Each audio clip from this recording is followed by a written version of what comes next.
Hey, how's it going guys? I'm Ruse and welcome back to my channel. I hope you are doing well. Before we start, I think on the last video, someone commented why does my screen looks kind of stretched? That's because my phone is long, so it has a pretty weird aspect ratio. So I either have to zoom in and lose a bit of the screen, or I can stretch it a bit and not crop any detail. Anyways, this time I'm going to show you my take on Kubinashi. But before that, we're going to see the latest card adjustment real quick. The first card that got adjusted is Otakemaru's He'll Cry Assault. It loses the +2 shield and now gets +2 attack instead.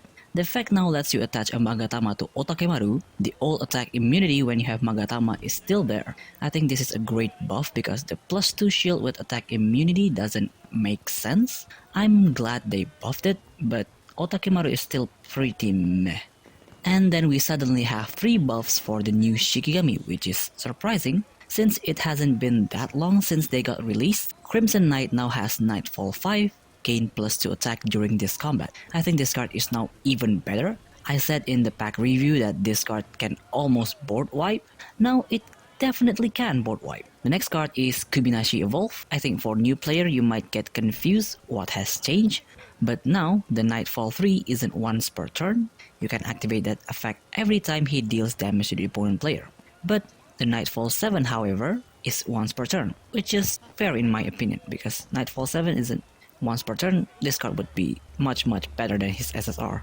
Then we have Flying Cranial Banter, now deals 2 projectile instead of 1, so that definitely makes it a better value. Now for the second part of the buffs is for Momiji, Akaname, and Yamakaze surprisingly. My guy got 2 buffs and still sees 0 play. Dance of the Death now loaded with effects, Nightfall 10, remove all Maple Teru Bozu, then for each Bozu remove, deal 2 damage to all opponent units, basically making the invocation effect activate on your turn instead of waiting until the end of your opponent's turn. Yeah, this card is much better now. Definitely worth running at least one of. My little bean Akaname got his SSR buffed and my oh my does he get swole. After the buffs, the rebound effect now gives him a +2 health instead of just attack, making this one of the scariest rebound forms. The other one is Sinosure Kidomaru, but that isn't reliable so we don't talk about it. Then we have Yamakaze Evolve. They just gave him a +2 attack every 3 countdown. The rest of the effect stays the same. It's a lazy buff but his evolve is already powerful so I don't think you can do much with it without changing it altogether. And the last part of the buff, starting with Hyoribo's Winter Sun, it now gains additional effect when your Shikigami has 7 or more charge. Give them another +1/+1.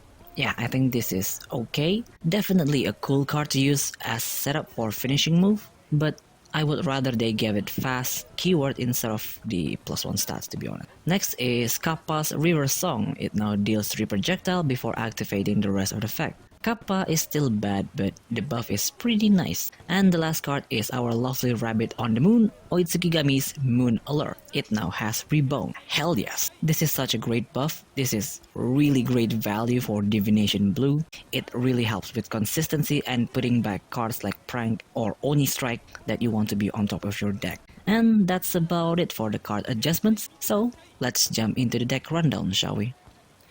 This deck is like any other Chin deck, requires you to plan a bit ahead so you can get the maximum amount of damage when her countdown triggers. In the old days, you have to get rid of your opponent blocker before you can deal huge damage, but not today. This is the age of direct attacker. So first up, we have the better and more powerful Warrior Soul, Kubinashi. In this build, you don't really need to pay attention to his basic ability, but we're just using him for his cards, which synergize really well with Chin. His first card is Flying Cranial Banter. We're bringing this mainly for that 2 projectile and increasing the Nightfall. The draw is good if you can get it, but if you can't, the projectile is good enough. The next card is Beheaded.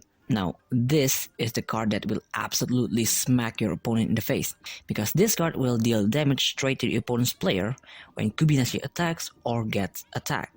The damage might be small, but combine this with Chin's countdown, it will definitely hurt your opponent. Then we have 2 skeleton for direct hit. The haste is a really nice touch because this deck does use a lot of orbs. 1 evolve for that extra stats, and 2 voidness fire just in case we go into late game.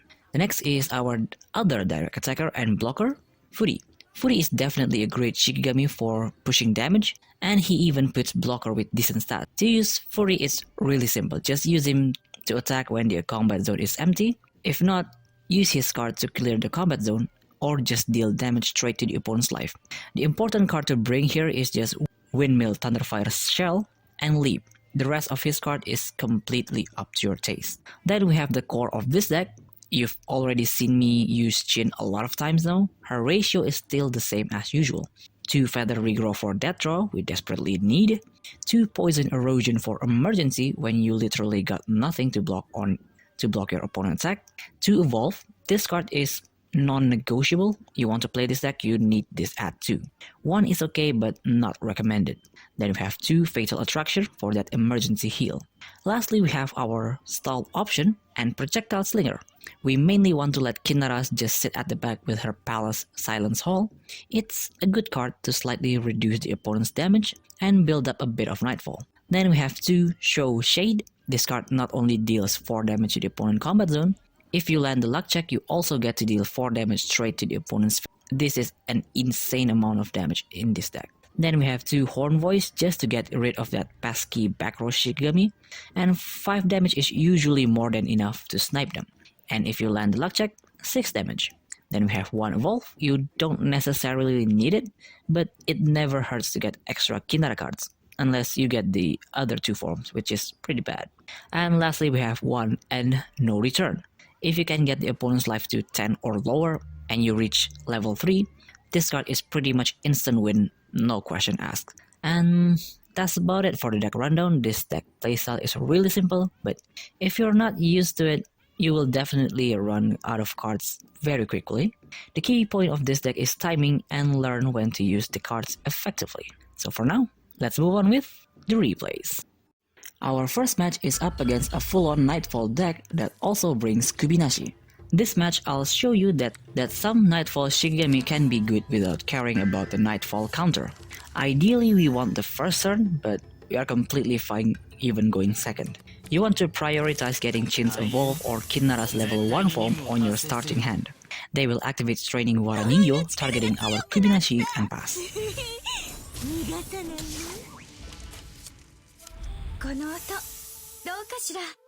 On our turn, we put Palace Silence Hall on Kinara, then activate Flying Cranial Banter to deal 1 projectile. This was before the nerf, so bear with me. And that is enough for our Kinara to kill the Waraningyo and pass. It's not good putting Kinara on the combat zone, but they don't have any way to get over her, so it's fine. On their turn, they attack with Kubinashi, then activate Flying Cranial Banter. If that was the after buff version, we would have lost our Kinara. On our turn, we activate Tornado Shuriken to clear the combat zone.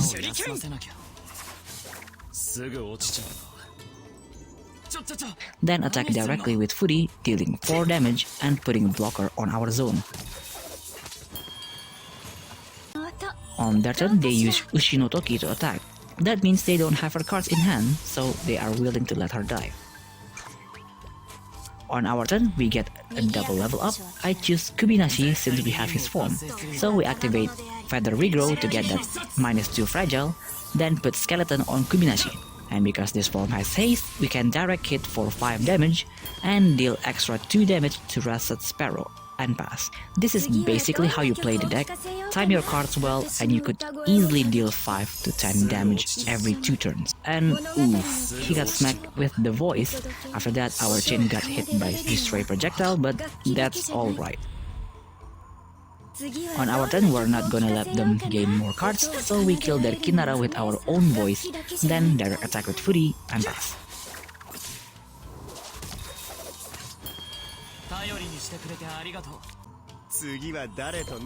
On their turn, they will evolve Russet Sparrow, then activate Flying Cranial Banter.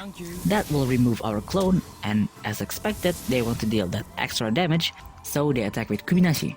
Kinara's form effect activates, we landed luck check, so he only deals 2 damage. The extra damage almost killed our Fury though. On our turn, we still have a lot of health, so we're going to clear the combat zone with Fatal Attraction, then putting pressure with Fury and pass.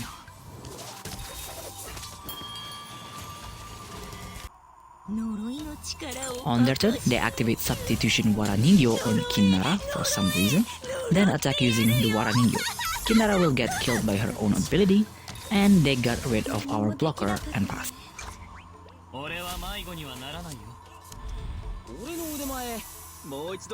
On our turn, we do the same thing as we did the last two turns. This time we killed the Wara Ningyo and pass.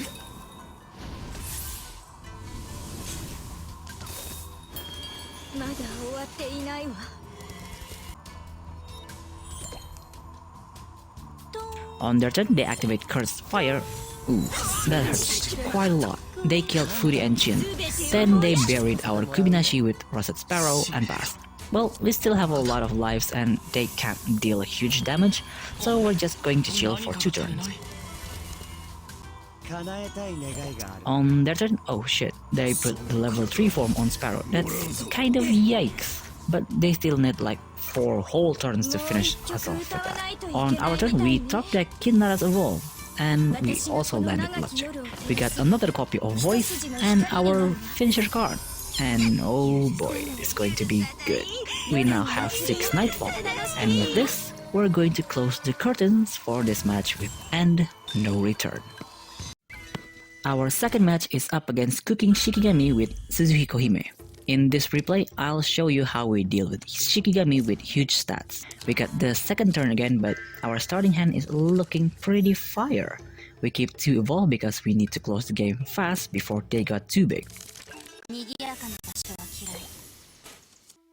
On their turn, they will put Suzuhime forward and pass. I'm just going to call her Suzuhime from now on. It's much easier to say and not hurt my tongue as much.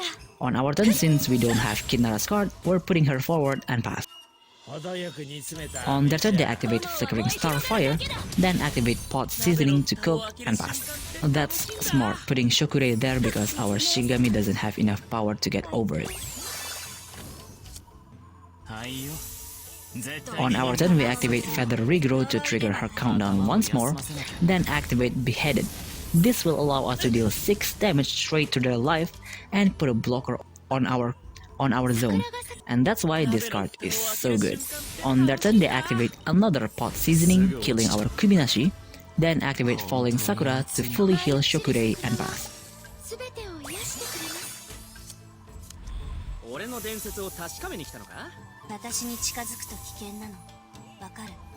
On our turn, we're going to set up for next 2 turns, so we activate Feather Regrow for that draw and pass. We got the pieces we need for the next 2 turns as long as they don't snipe us. On their turn, they will evolve Shokure, then deal 5 damage straight to our face and pass.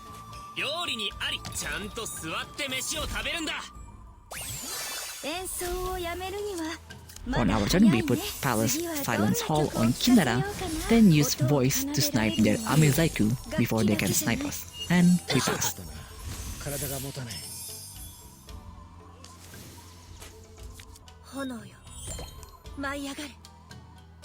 On their turn, they will attack again with Shokure, then activate Dance Blade, targeting our Fury. That's fine because on our turn, Kubinashi will revive.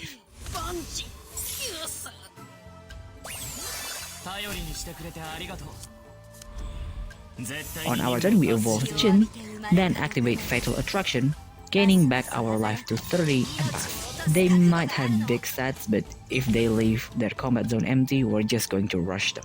On their turn, they activate another Flickering Starfire that will revive Suzuhime.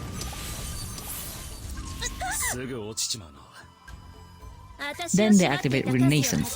Thankfully, Chin only has 3 attacks, so they don't gain that much health back. On our turn, we're going to play mind games on them because we're just going to evolve Kubinashi and pass. This way, it will make them think who to snipe to prevent us from pummeling them to death. On their turn, they will snipe our Kinnara with Amezaiku. Unfortunately, buddy, that was the wrong answer. Then they attack with Shokudai and pass.